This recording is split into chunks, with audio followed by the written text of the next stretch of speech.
Broadcasting from the business capital of the world, this is the Podcast Business News Network. Welcome back, everyone. We are joined today on the Zoom and podcast with Barbara Greene. She's a certified orofacial myofunctional therapist.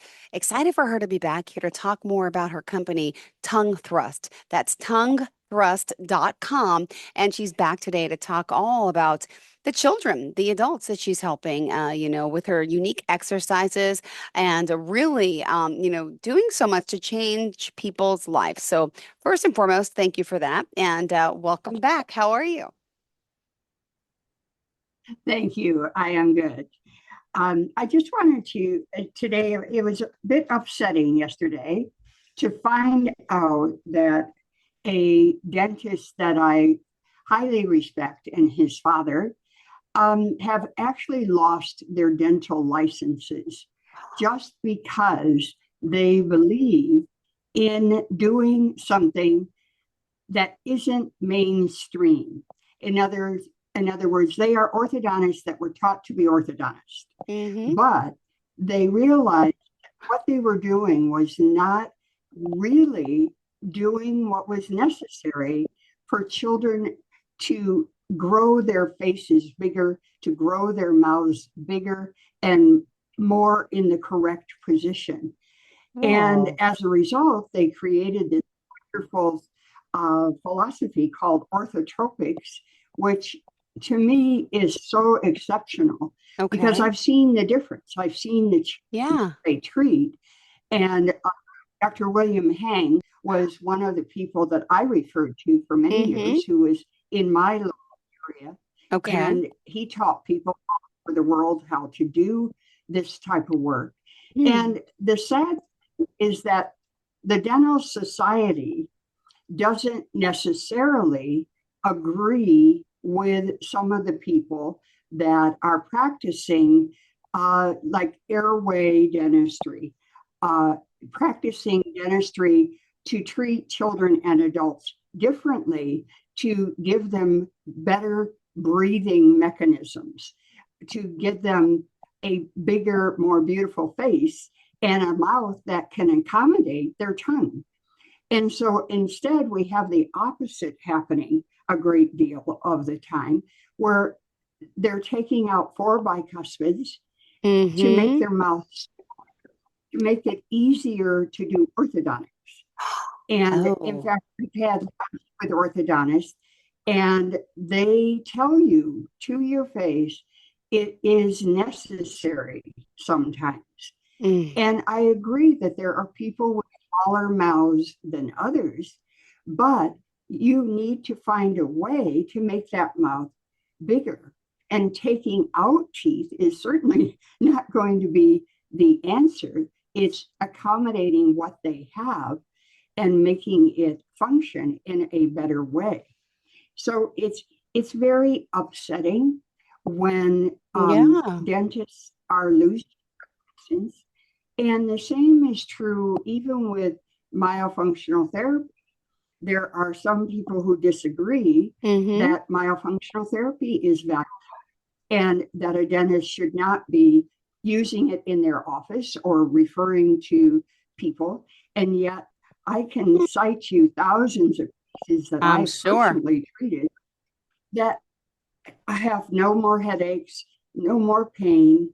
They have the ability to breathe through their nose instead of their mouth, are sleeping a full night's sleep instead of a terrible night's sleep. They have much better head, neck, body posture. They have sometimes an even bigger mouth, because when you get the tongue in the correct place in the palate, and it's there 24 hours a day, except when you're talking or eating, and you have a chance for that tongue to expand the palate. So it's not always going to happen, but it certainly does happen. So how do patients make a decision as to what they should? Great question. It's a difficult, very good question. And if you look at the medical practices and the pediatric medical doctors, And then you look also at the dentists who are being trained, and it's not being taught to them. Now, because people are dying from sleep apnea, sleep apnea has actually helped to put this bigger picture in the faces of the medical doctors. Maybe not of the pediatricians, but what they're doing is treating the allergies. They're treating the asthma, the congestion and colds. But what they aren't treating is the way that the body has to function to actually achieve normal function. So if you're mouth breathing, you're setting yourself up for airflow, not sufficient air. And then the tongue is always in the bottom of the mouth. And when they swallow, the back of the tongue isn't functioning correctly. And because things are not functioning correctly when they go to sleep at night, the uvula and soft palate and or the back of the tongue falls back against their throat and cuts off their airway. So then the body jerks them awake, saying, hey, I'm not getting enough oxygen here. And then they don't get a very good night's sleep all night long. And so it's an interesting thing. And I was debating today about tackling this issue because, as you can see, if a dentist is going to lose their license just because the dental society doesn't agree with airway dentistry or doesn't agree with the use of myofunctional therapy or doesn't agree with the use of orthotropics, it's a scary situation for as well as the doctors and their hygienists. And so it's not something that we can really take lightly. It needs to be that a patient can go to a professional and be told what to do correctly, not spending thousands of dollars. You know, I have a patient right now, she's living in Mexico just because she can't afford to live in the United States anymore. And she's a mess. She's an absolute, what you would call disaster. You know, she's missing, she spent a fortune to actually open up the spaces of the 4 bicuspids that were extracted, the child. And then, by the way, could you just, what exactly are the bicuspids? Could you just share specifically? Okay, these are the centrals. And then the next teeth are your laterals. The next 2 teeth are cuspids, the pointed teeth. And then you have 4 bicuspids, 2 up here on each side and 2 down here on each side. Then you have your 6-year and then your 12-year molars, and then you would have your 3rd molars. And they're taking out, everyone should actually be able to keep 32 teeth. Now, here's a problem that's happening. The skulls of people of our generation are much smaller than the skulls of previous generations. So if you go back 200 years, you look at the skulls, and I saw this totally when I was in Germany and at a museum, and there was a room full of skulls, shelf after shelf after shelf of skulls. And here's these beautiful big skulls, all 32 teeth, unless they had lost some teeth due to what reason, I'm not sure. But we just stood there in amazement of how big the skulls were. So there's proof right now that the skulls of today, when a child is born, is much smaller than the skull of previous children. And the skulls of adults are much smaller than previous adults. So genetically, we are influencing that. I have been told, Kevin Boyd is an incredible pediatric dentist in Chicago, Illinois, and he is a research fanatic and a research genius and is a fabulous writer of books and in trying to get this message out to people. But he said that the skulls of today are so much smaller in size, and there are babies being born now with only 4 bicuspids. Oh, We are so influencing genetics that, wow. and third sometimes are missing.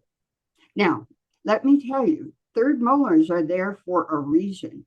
And a university in the Midwest did a research study. Why do we have third molars? They really aren't there necessarily for chewing. The 6-year molar and the 12-year molar, definitely. We need those for chewing our food. Yeah. But the third molars, they found out, are there because they prevent a concussion.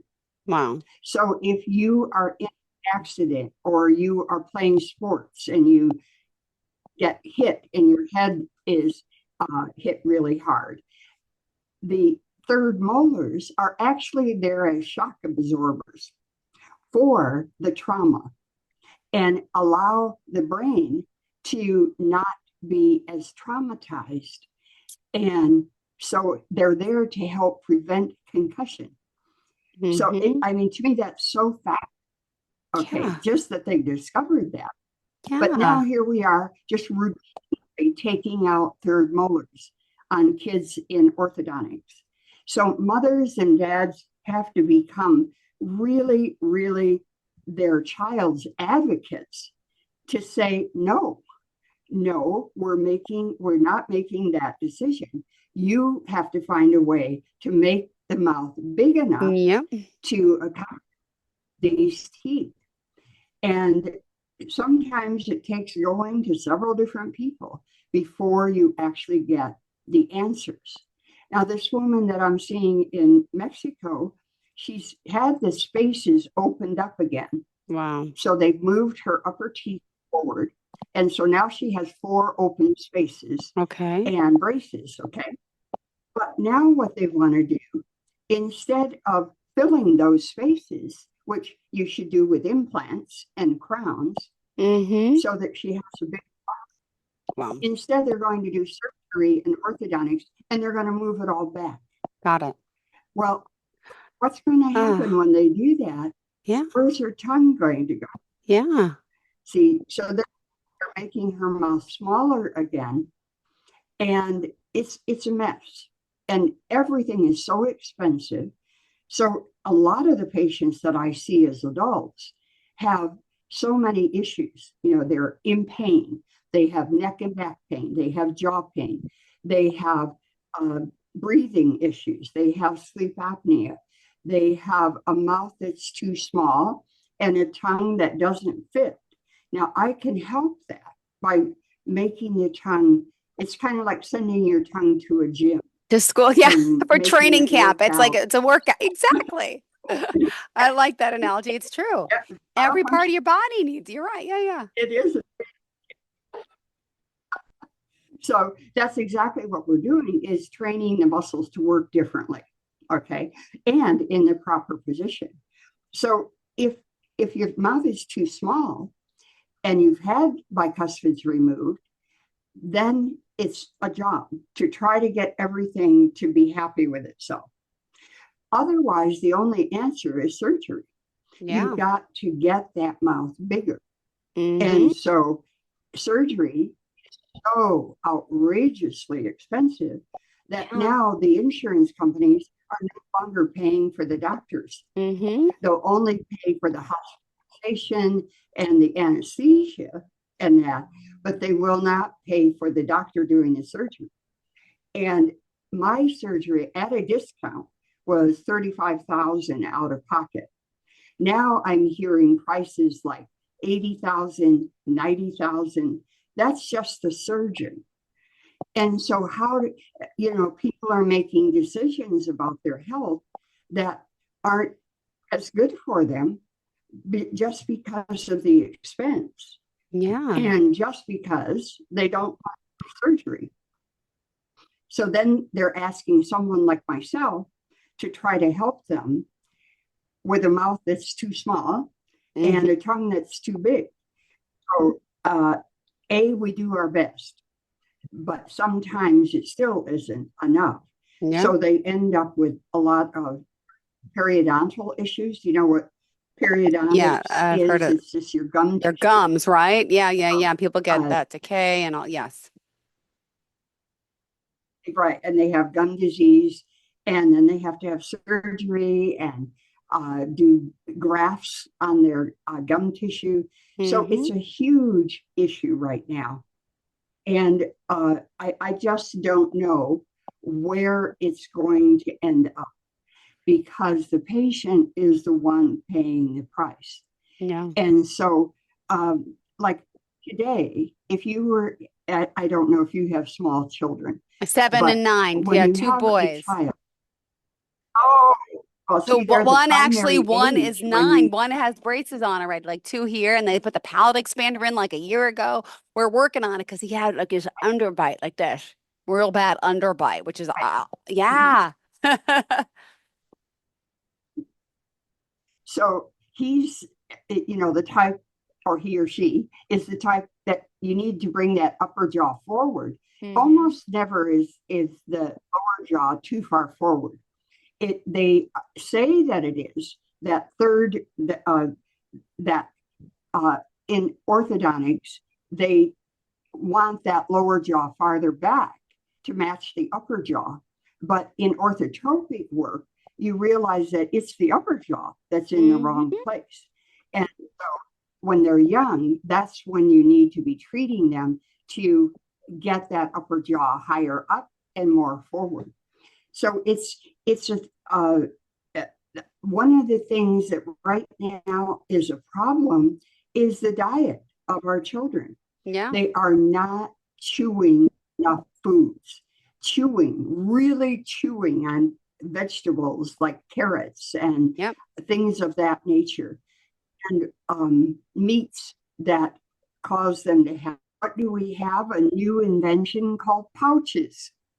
And these pouches the mothers love because it's so easy to give a child a pouch and have them drink their meal.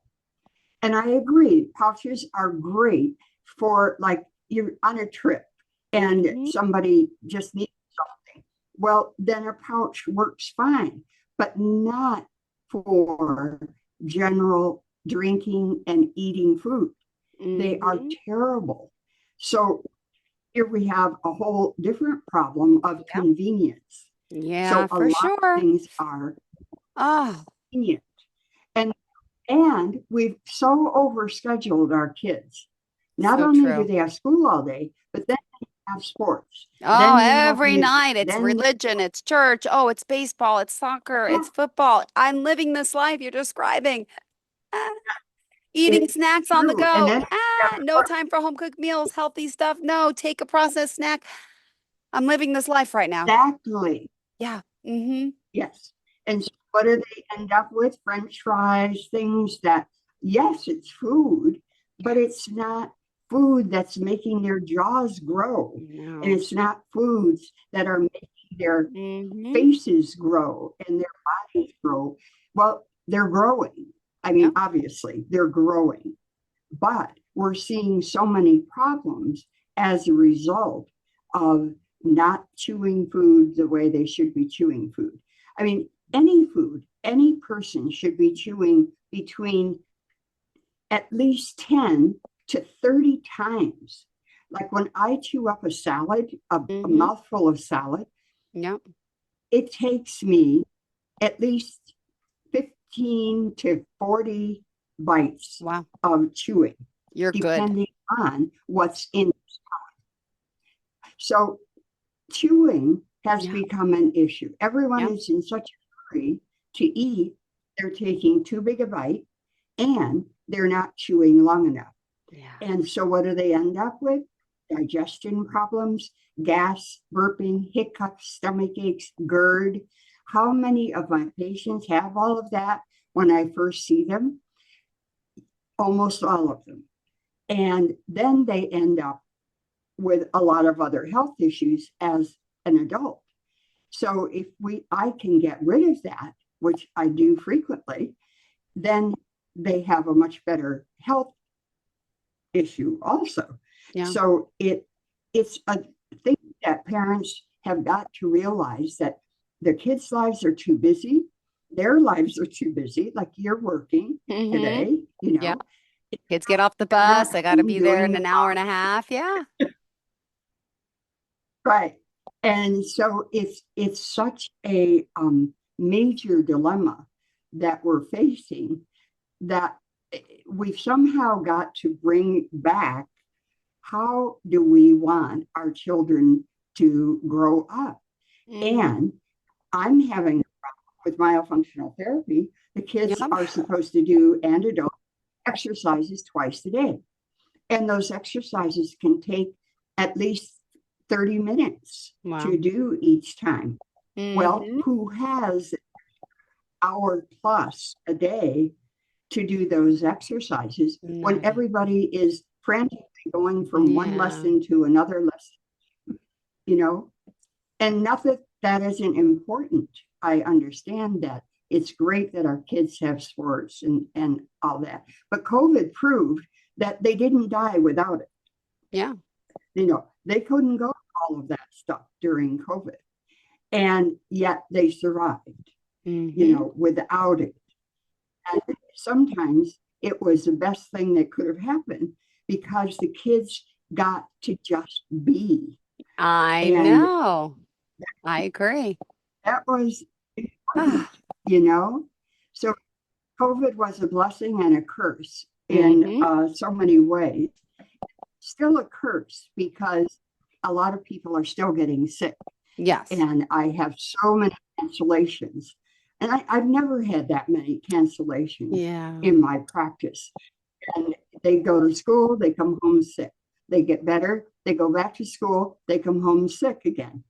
And it's like every week they're canceling their appointments just because they have a cold again, or they have the flu again, or they have whatever the label is. But I call it, it's just having still to deal with all of these illnesses. Absolutely. So we're almost out of time again today. I know. You're so good for watching. Thank you.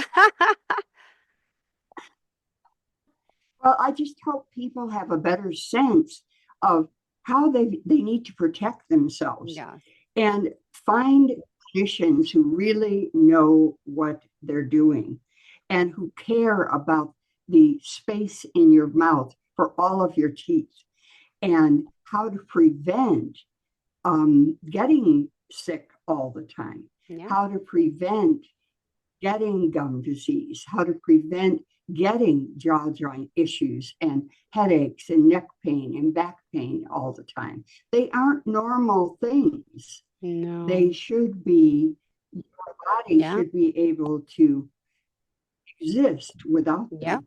Exactly. So that's my thing for today is, please look for really, really good clinicians. Beautiful. Thank you. And how do we contact you, Ms. Barbara Greene? 805-452-4302, or on my website, www.tonguethrust.com, or barbara@tonguethrust.com. Beautiful. Ta-da, ta-da. Thank you so much. Always a pleasure seeing you, and thank you for chatting, and such good stories. Thank you again and to those out there who don't go by what's necessary. Horrible. All right. Thank you so much. I know we started off that way, learning about that orthodontist who lost his license, and the two of them. But all right. Thank you so much. Bye-bye. Are you looking for even more of the podcasts and hosts that you love? The Podcast Business News Network is proud to announce that you now have even more ways to listen live. Check out the MyTuner Radio, online radio box, and Simple Radio apps on iOS and Android, or find us online. Search for Business News Network on mytuner-radio.com, or search Podcast Business News Network on streama.com and onlineradiobox.com/US. Take your podcast on the go and don't miss a minute of the action.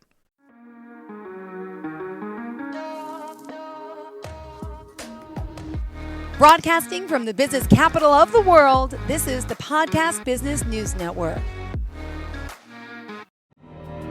For nearly 2,000 severely injured veterans, everyday life has become filled with barriers.